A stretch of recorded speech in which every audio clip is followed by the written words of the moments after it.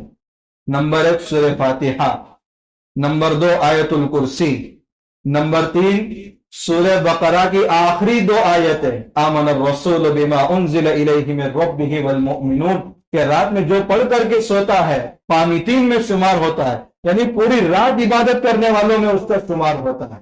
اور چوتھی چیز سورہ کوثر. یہ 4 چیزیں اللہ تعالیٰ نے اپنے عرش کے نیچے جو خزانہ ہے وہاں سے 4 چیزیں اتاری ہیں. در منصور کی ایک اور روایت ہے، اللہ کے نبی صلی اللہ علیہ وسلم فرماتے ہیں شیطان 4 مرتبہ بہت رویا ہے. ایک مرتبہ جب اس کو بارگاہ خداوندی سے گیٹ آؤٹ کیا گیا اس وقت اس کو رونا آیا، اور پھر جب آسمانوں میں بھی رہنے کی اجازت نہیں تھی اور زمین پر اتار دیا گیا اس وقت بھی اس کو رونا آیا. تیسری مرتبہ جب اللہ کے نبی صلی اللہ علیہ وسلم کو 40 سال کی عمر میں نبوت ملی اور قیامت تک آنے والے انسانوں میں سے بیشتر لوگوں کی ہدایت کا فیصلہ آپ کی تعلیمات کے ذریعے کر دیا گیا، اس وقت بھی شیطان کو رونا آ گیا. اور چوتھی مرتبہ جب سورہ فاتحہ نازل ہوئی ہے اس وقت بھی شیطان کو رونا آیا ہے. اس سورت کی سب سے پہلی آیت ہے الحمدللہ رب العالمین. اس کا معنی ہم میں سے ہر ایک کی زبان پر ہے، تمام تعریفیں اللہ کے لیے ہے جو جہانوں کا پالنہار. تعریف کے لیے عربی میں 2 ورڈ یوز ہوتے ہیں، ایک ہے حمد اور ایک ہے مدح. حمد کے معنی بھی ہے تعریف کرنا، اور مدح سرائی ہم کہتے ہیں اس کے معنی ہے تعریف کرنا.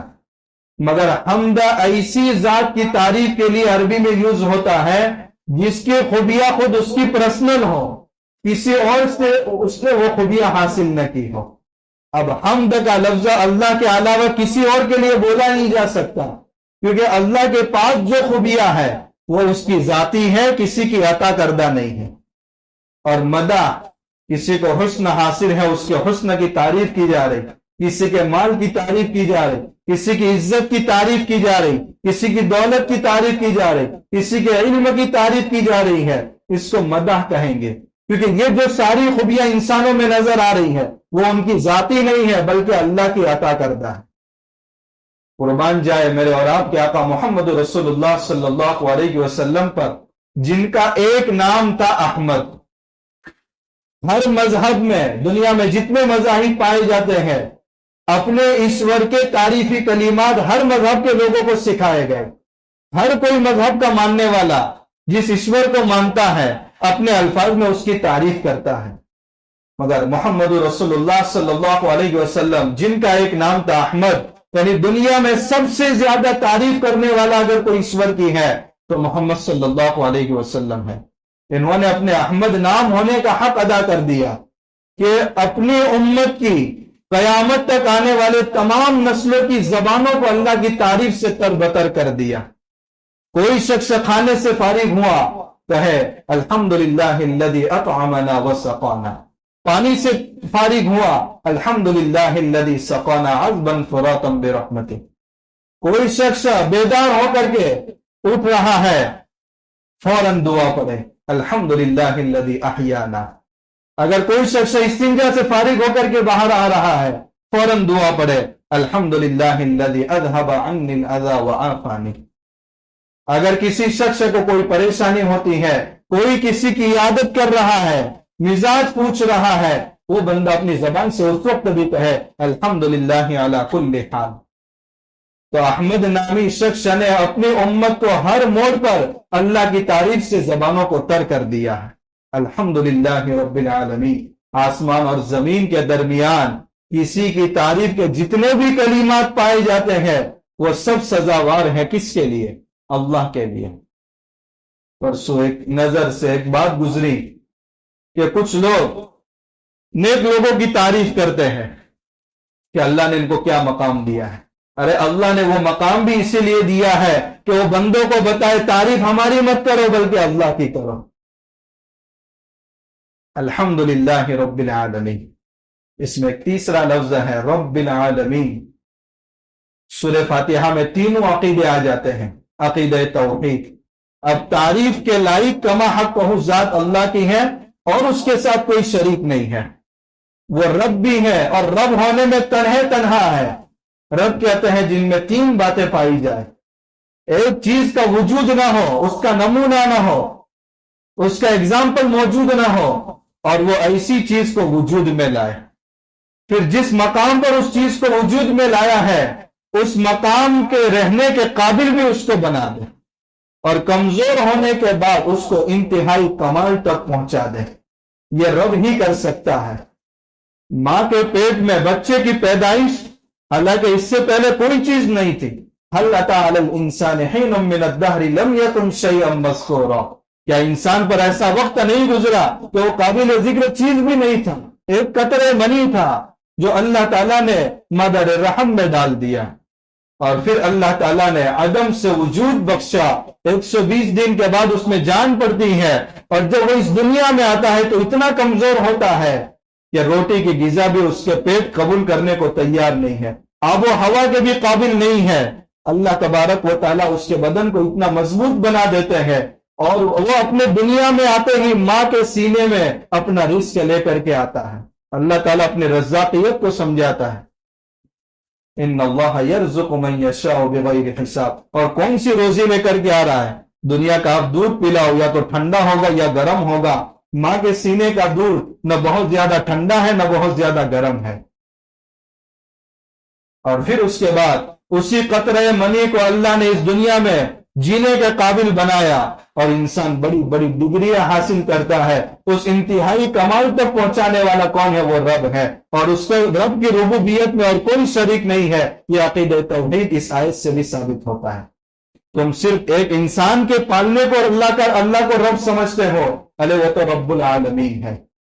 عالمین یہ پلورل ہے، بہت سارے عالم ہے، انسانوں کا ایک عالم ہے، جناتوں کا ایک عالم ہے، فرشتوں کا ایک عالم ہے، کئی کہکشاں اور گیلیکسیاں ایسی ہیں جن کا ابھی تک پتہ نہیں چلا۔ ان سب عالموں کا رب ایک اللہ ہے۔ عالم برزخ ہے، عالم محشر ہے، عالم جنت ہے، عالم جہنم ہے، سب کا پالنہار اللہ ہے۔ اس کی طاقت بہت بڑی ہے۔ دوسری آیت میں فرمایا الرحمن الرحیم۔ دونوں کا ترجمہ ہم بہت سمپل کر لیتے ہیں، بہت بڑا مہربان نہایت رحم کرنے والا ہے۔ رحمان کا مطلب یہ ہے کہ جس کی رحمت عام ہو، اپنوں پر بھی برسے، پرائیوں پر بھی برسے، مسلمانوں کو بھی نوازے، غیر مسلموں کو بھی نوازے، فرما برداروں کو بھی دے، نافرمانوں کو بھی دے، متقیوں کو بھی محروم نہ رکھے، فاسقوں کو بھی محروم نہ رکھے۔ یہ صفت رحمان کا تعلق دنیا سے۔ اللہ کی یہ صفت پوری دنیا میں عام ہے، بلکہ اللہ تعالیٰ نافرمانوں کو نوازتا ہے، ان کو سلطنتیں دیتا ہے، حکومتیں دیتا ہے، مالداری عطا کرتا ہے، کیونکہ پکڑ مضبوط کرنی ہے۔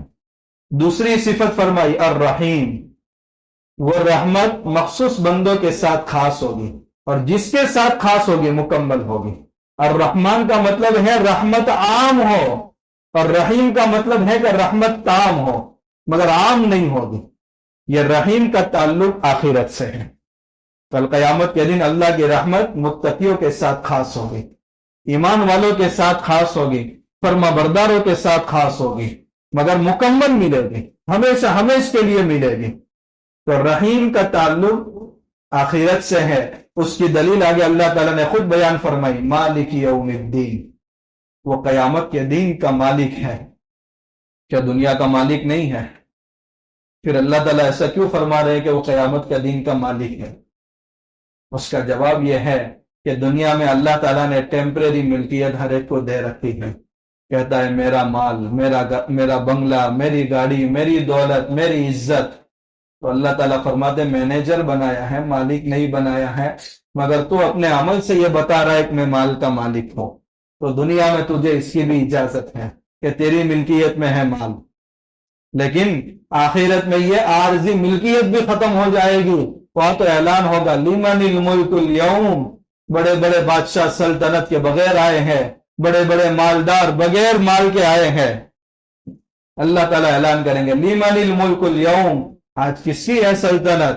ایک ایسی خاموشی چھائی ہوگی کہ اللہ تعالیٰ کو جواب دینے پڑے گا. للہ الواحد القہار، ایک اس اللہ کی ملکیت ہے آج کہ جو بہت زبردست اور طاقت کا مالک ہے اور یکتا ہے، اس کی کوئی مثال نہیں، اس کے کوئی مشابہ نہیں ہے. تو کل عارضی ملکیت بھی ختم ہو جائے گی. کتنے عجیب اوصاف ہے اللہ کے. بندہ اللہ کے سامنے یہ اوصاف سمجھنے کے بعد جھک جاتا ہے. ایاک نعبد، آپ کے علاوہ کوئی ذات نظر نہیں آتی کہ جس کے سامنے میں پیشانی ٹیکوں. دیکھیے قرآن نے کتنی خطرناک گمراہی سے ہمیں بچایا ہے. جن لوگوں نے سورج کی طاقت کا اندازہ لگایا، اسی کو معبود بنا لیا اور اپنی پیشانی کو اسی کے سامنے جھکانا شروع کر دیا، ہاتھوں کو جوڑنا اسی کے سامنے. کوئی دھرتی کو نمن کر رہا ہے، کوئی سورج کو نمسکار کر رہا ہے، کوئی کسی درخت کی پوجا کر رہا ہے، کسی کو پتھر پسند آ گیا، تقدیس وابستہ ہو گئی، اسی کو اتنا مقدس اور پوتر سمجھ رہا ہے تو اسی کے سامنے جھکنا شروع کر دیا. یہ سورہ فاتحہ جو اللہ تعالیٰ قرآن کے مضامین کو ہمیں سمجھنے کی توفیق عطا فرمائے، جو یہ اوصاف کو سمجھ جائے، وہ ساری دنیا کو لات مارتا ہے. دنیا کی اہمیت اس کے دل میں کچھ بھی نہیں ہے، بس ایک اللہ کے سامنے اپنی پیشانی کو جھکاتا ہے. ایاک نعبد، بس آپ ہی کی عبادت میں کروں گا قیامت تک انشاءاللہ. چاہے ہمیں مجبور کر دیا جائے، اللہ کے علاوہ یہ پیشانی ہمارے کسی کے سامنے نہیں جھکے گی. جنازے کے سامنے ہمیں جھکنے کی، رکوع سجدے کی اجازت نہیں ہے. حالانکہ نماز جنازہ اللہ کا حکم ہے، مگر اللہ نے ایک مشابہت سے بھی بچایا ہے کہ جنازہ سامنے ہے، تم رکوع کرو، کہیں ایسا نہ ہو کہ یہ رکوع میرے بجائے جنازے میت کے سامنے ہو جائے. تو اللہ کو عبادت میں بھی اور صفات میں بھی شرکت پسند نہیں ہے. غالباً کئی سال پہلے مطالعے میں یہ بات آئی تھی، شاید بائبل کی روایت ہے، اس میں عقیدہ توحید کی مثال یہ بیان فرمائی گئی ہے کہ اللہ تعالیٰ قرآن میں فرماتے ہیں کل قیامت کے دن قرآن کی آیات کا انکار کرنے والے اس وقت تک جنت میں داخل نہیں ہوں گے حتی یلج الجمل فی سم الخیاط، یہاں تک کہ اونٹ سوئی کے ناکے میں داخل ہو جائے. یعنی اونٹ سوئی کے ناکے میں داخل ہوگا، اس کے بعد یہ قرآن کی آیت کا انکار کرنے والے جنت میں داخل ہوں گے. لیکن اونٹ کا سوئی کے ناکے میں داخل ہونا پوسیبل ہے نہیں ہے، تو ان کا جنت میں داخل ہونا بھی امپوسیبل ہے. لیکن وہاں مثال یہ بیان فرمائی گئی ہے کہ اونٹ سوئی کے ناکے میں کرامتاً داخل ہو سکتا ہے، مگر اللہ کے ساتھ کوئی بھی شریک نہیں ہو سکتا. یہ عقیدہ توحید پر بڑی زبردست مثال غالباً مولانا عبد الماجد دریابادی رحمۃ اللہ علیہ نے ان کی ایک کتاب ہے حیوانات قرآن، یعنی قرآن میں جتنے بھی جانوروں کا تذکرہ ہے ان کے خواص انہوں نے ذکر کیے ہیں. کبھی موقع ملا تو انشاءاللہ تفسیر میں وہ باتیں بھی آئے گی. ایاک نعبد و ایاک نستعین، ہم آپ ہی کی عبادت کرتے ہیں. عبادت کا مطلب جو چیز بندگی کے دائرے میں آتی ہے وہ صرف اللہ کے ساتھ خاص ہے. نماز اللہ کے لیے، سجدہ اللہ کے سامنے، منت مانیں گے اللہ کی، جانور کو ذبح کریں گے اللہ کے نام پر، قسم کھائیں گے ضرورت پیش آئی تو صرف اللہ کی. وَإِيَّاكَ نَسْتَعِينُ، اور ہم آپ ہی سے مدد طلب کرتے ہیں. یہ سورہ فاتحہ میں بندے کا اللہ سے کیا تعلق ہے وہ بتایا. بندہ عابد ہے، رب معبود ہے. بندہ محتاج ہے، رب حاجت روا ہے. بندہ دنیا اور آخرت کی کامیابیوں کو مانگنے کا اللہ کے سامنے مکلف ہے، اور اللہ کامیابیوں سے سرفراز کرنے والی ذات ہے. بندہ اپنی سب سے بڑی ضرورت کا بھی اظہار کر رہا ہے، اے اللہ مدد بھی آپ ہی سے مانگتے ہیں. مگر مدد مانگے تو کیا مانگے؟ سب سے بڑی ہماری ضرورت یہ ہے اہدنا الصراط المستقیم، کہ ہم کو صراط مستقیم پر گامزن فرما دے. ہدایت دو طرح کی ہوتی ہے. ہدایت کے معنی ہے گائیڈنس، رہبری کرنا. عربی میں دو الفاظ ہدایت کے لیے استعمال ہوتے ہیں، ایک ہے اراءۃ الطریق اور دوسرا ہے ایصال الی المطلوب. اراءۃ الطریق کا مطلب یہ ہے ایک بندہ مسجد سے آپ نکلے اور آیا اور آ کر کے کہنے لگا کہ مجھے بیجاپور بیس جانا ہے. آپ نے کہا یہاں سے سیدھے جائیے، left right left right left right. بس آپ نے اشاروں میں اس کو راستہ بتایا، یہ ہے اراءۃ الطریق، راستہ بتا دیا. اب ہو سکتا ہے کہ وہ بیگم پیٹ کے بجائے سدھیشور پیٹ چلا جائے. تو یہ ہدایت ایسی ہے کہ اس کے بعد گمراہی ممکن ہے. یہ ہدایت انبیاء کے ہاتھ میں ہے، یعنی انبیاء راستہ بتانے کے لیے آتے ہیں۔ اور دوسری ہے ہدایت ایصال الی المطلوب، آپ نے کہا میرے پاس گاڑی ہے، لفٹ دے رہا ہوں، پیچھے سوار ہو جائیے، سیدھا جا کر کے اس کو مقام تک پہنچا دیا۔ اب یہ راستہ بھٹک سکتا ہے؟ نہیں بھٹک سکتا۔ یہ ہدایت اللہ کے ہاتھ میں ہے۔ ہمیں اللہ وہ ہدایت نصیب فرمائے کہ جنت تک پہنچنے کے لیے کتنی رکاوٹیں ہیں، پتہ نہیں صحیح ایمان کے ساتھ ہم اس دنیا سے جائیں گے یا نہیں۔ قبر کی کوئی تیاری نہیں ہے، کیا حالات پیش آئیں گے، قدم قدم پر رکاوٹیں ہیں اور قدم قدم پر گمراہی کے بادل منڈلا رہے ہیں۔ اے اللہ ہمیں ایصال الی المطلوب، یعنی تو ہاتھ پکڑ کر اور پیشانی پکڑ کر تو ہمیں جنت میں داخل کر دے۔ اہدنا الصراط المستقیم، تو یہ ہدایت کے دو معنی ہیں۔ صراط الذین انعمت علیہم، ان لوگوں کا راستہ جن پر آپ نے خصوصی انعام فرمایا۔ دیکھیے قرآن کریم میں ان آباء و اجداد کی تقلید اور پیروی کرنے سے منع فرمایا جو گمراہی میں مبتلا تھے، مگر جو لوگ ہدایت پر تھے، نیک لوگ تھے، ان کی ہدایت بلکہ ان کی پیروی کی تھی، دعا کا حکم دیا گیا ہے۔ من النبیین والصدیقین والشہداء والصالحین، جن بندوں پر اللہ کا انعام ہوا ہے وہ کون لوگ ہیں؟ انبیاء ہے، صدیقین ہے، شہداء ہے اور نیک لوگ ہیں جن کو اللہ نے قرآن و سنت کا علم دیا ہے۔ فَاسْأَلُوا أَهْلَ الذِّكْرِ إِن كُنتُمْ لَا تَعْلَمُونَ، یہاں سے تقلید کا بھی ثبوت ہوتا ہے، ورنہ سب سے پہلے تقلید کا قلادہ اپنی گردن سے ڈالا ہے وہ شیطان ہے۔ معلوم ہوا ہدایت کے دو راستے ہیں، ایک کتاب اللہ اور ایک رجال اللہ، یعنی قرآن کی بھی پیروی کرو اور جو قرآن کے معنی امت کے سامنے پیش کرے رجال اللہ، اللہ کے نیک بندے، ان کی بھی اتباع کرو، جن پر اللہ کا انعام ہوا ہے ان کی تقلید کرو، ان کی پیروی کرو۔ ہاں، پازیٹو انداز میں بھی دعا ہے، نیگیٹو انداز میں بھی دعا ہے۔ غیر المغضوب علیہم ولا الضالین، اللہ یہ راستہ انبیاء والا، صدیقین والا، شہداء والا، صالحین والا بتا دے اور اس راستے سے بچا دے۔ اللہ تعالیٰ تو فرماتے ہیں اِنَّا هَدَيْنَاهُ السَّبِيلَ إِمَّا شَاكِرًا وَإِمَّا كَفُورًا، ہدایت السبیل ہم نے کر دی ہے، یہ جنت کا راستہ ہے، یہ جہنم کا راستہ ہے۔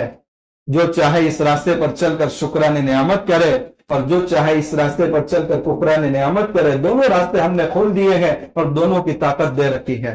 بندہ اس کی بھی دعا کر رہا ہے اور اس سے بچنے کی بھی دعا کر رہا ہے کہ اللہ ان لوگوں کے راستے سے ہماری حفاظت فرما جن پر تیرا غضب اترا ہے، جن پر تیری لعنت اتری ہے، جو تیری رحمت سے دور کر دیے گئے ہیں اور جو گمراہ ہو گئے ہیں۔ گمراہی کب آتی ہے زندگیوں میں؟ اس کے دو سبب ہیں۔ ایک تو یہ کہ بندہ اتنا سست ہے کہ میرے لیے حق کیا ہے، غلط کیا ہے، اس کی تحقیق ہی نہیں کرتا، یہ شخص ضالین میں شمار ہوتا ہے، یعنی گمراہ۔ اور ایک بندہ ایسا ہے جس کو حق معلوم ہے مگر اس کے باوجود ہر درمی کی وجہ سے اس پر عمل نہیں کرتا اور اس کو قبول نہیں کرتا، یہ مغضوب علیہم، یعنی اللہ کے غضب کا بھی مستحق ہو گیا۔ اس کو تو راستہ معلوم نہیں تھا، کوشش نہیں کی، اس کو تو راستہ معلوم ہے مگر تکبر کی وجہ سے حق راستے کو قبول نہیں کرتا، وہ غضب کا مستحق ہوتا ہے۔ ضالین سے علماء نے نصارہ، عیسائی، کرسچن کو مراد لیا ہے کہ جنہوں نے رسول اللہ کو ابن اللہ کا درجہ دے دیا تھا۔ حضرت عیسیٰ علیہ السلام جو اللہ کے رسول تھے اور ان کو ابن اللہ یعنی اللہ کا بیٹا بنا دیا تھا۔ اور یہودی، مغضوب علیہم سے مراد یہودی مراد ہے کہ جنہوں نے اپنے ہاتھوں کو انبیاء کے خون سے رنگین کیا، کتنے انبیاء کو انہوں نے قتل کیا۔ اس آیت سے ایک اہم نقطہ معلوم ہوتا ہے کہ بسا اوقات نیک بندوں کی محبت میں اتنا غلو کر دینا کہ ان کو خدا کا درجہ دے دینا، ان کو نبوت کا درجہ دے دینا، یا کوئی بات وہ قرآن و سنت کے خلاف کہہ دے تو ان کی بات کو مقدم رکھنا، یہ بھی گمراہی کا ذریعہ ہے۔ اور دوسری بات کہ نیک لوگوں کے ساتھ حقارت سے پیش آنا، ان کی شان میں گستاخی کرنا، ان کو گالیاں تک دینا، یہ اللہ کے غضب کو بھی دعوت دیتا ہے۔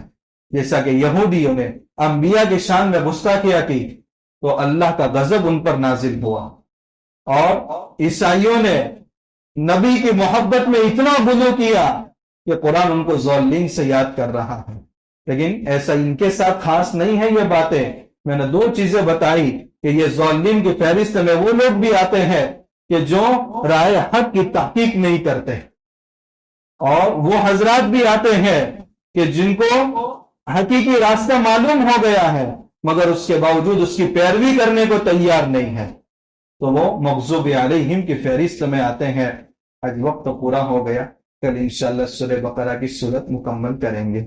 ایک اہم مسئلہ، اور انشاءاللہ کل سے 5 منٹ کا وقت بھی دیا جائے گا کہ آپ جو اہم مسائل ہیں وہ پوچھ سکتے ہیں. عشاء کی نماز جن کی مکمل نہ ہوئی ہو وہ تراویح کی نماز شروع نہ کریں، کیونکہ تراویح کی نماز کا وقت ہی شروع ہوتا ہے عشاء کی نماز پڑھ لینے کے بعد.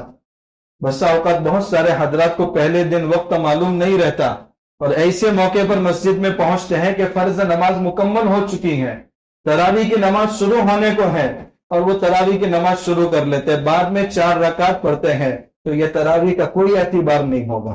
اس لیے سب سے پہلے انفرادی طور پر ایک کونے میں جا کر 4 رکعت فرض ادا کریں، چاہے ہماری 2-4 رکعتیں چھوٹ جائے اس کی پرواہ نہ کریں، لیکن پہلے فرض ادا کریں، اس کے بعد امام صاحب جس رکعت میں چل رہے اسی رکعت میں شامل ہو جائے، اور اس کے بعد پھر اخیر میں جو رکعتیں چھوٹی ہیں وہ اپنی رکعتیں مکمل کر لیں.